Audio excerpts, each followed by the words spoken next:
Imagine for a second you're holding a heavy silver Roman coin.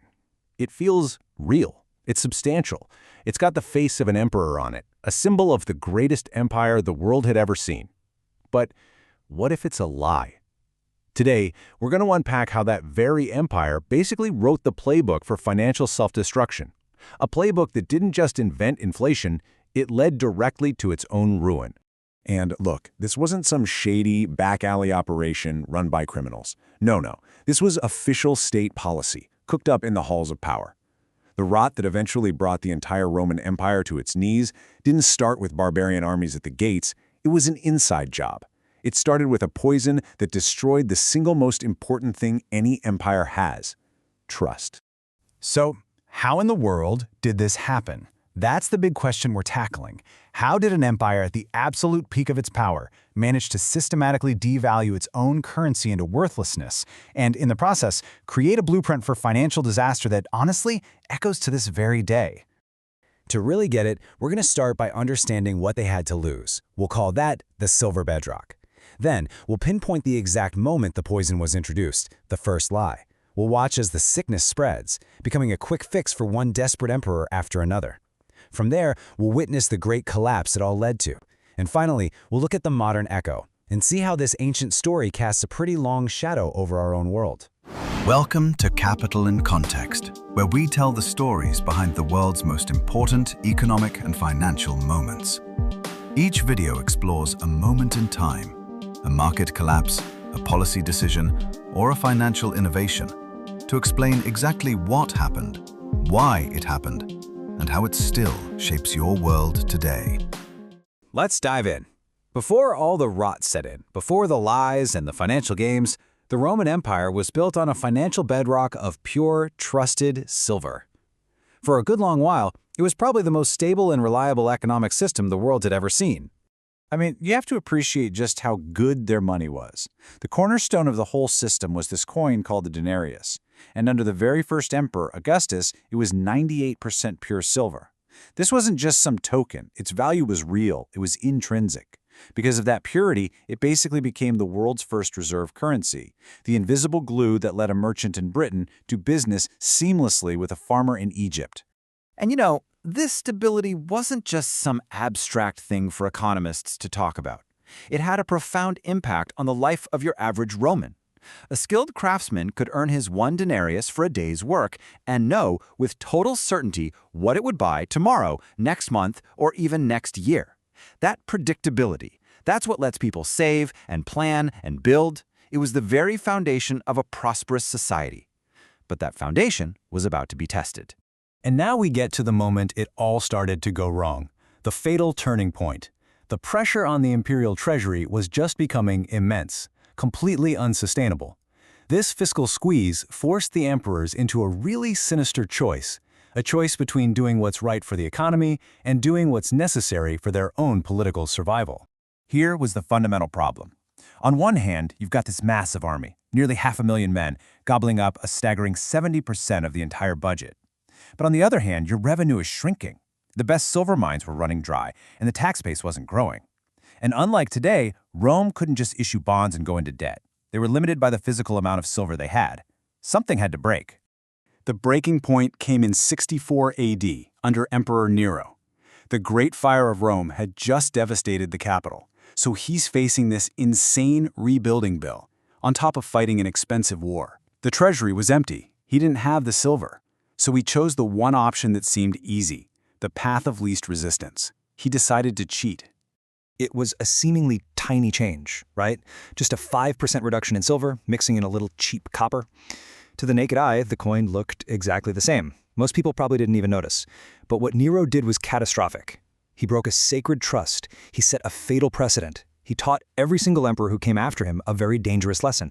When you run out of money, you don't cut your spending. You just make the money worse. And that lesson, it became a sickness. Nero's little lie became the go-to political tool, an addictive quick fix for any emperor who got into a tight spot. And this created a vicious cycle, a one-way slide into monetary chaos that would just spiral completely out of control for the next 200 years. Just look at how this escalates. About a century after Nero, you have the famous philosopher Emperor Marcus Aurelius. He gets hit with a devastating plague that wipes out a huge chunk of his taxpayers. What's his solution? Drop the silver purity below 80%.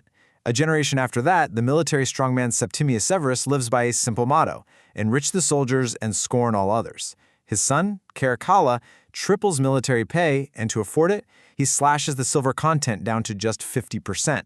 You see the pattern? Every crisis is now solved by debasing the currency.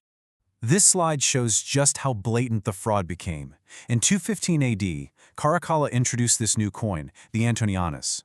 Now officially it was valued at 2 denarii. But, and this is the key, it only contained the silver of 1.5.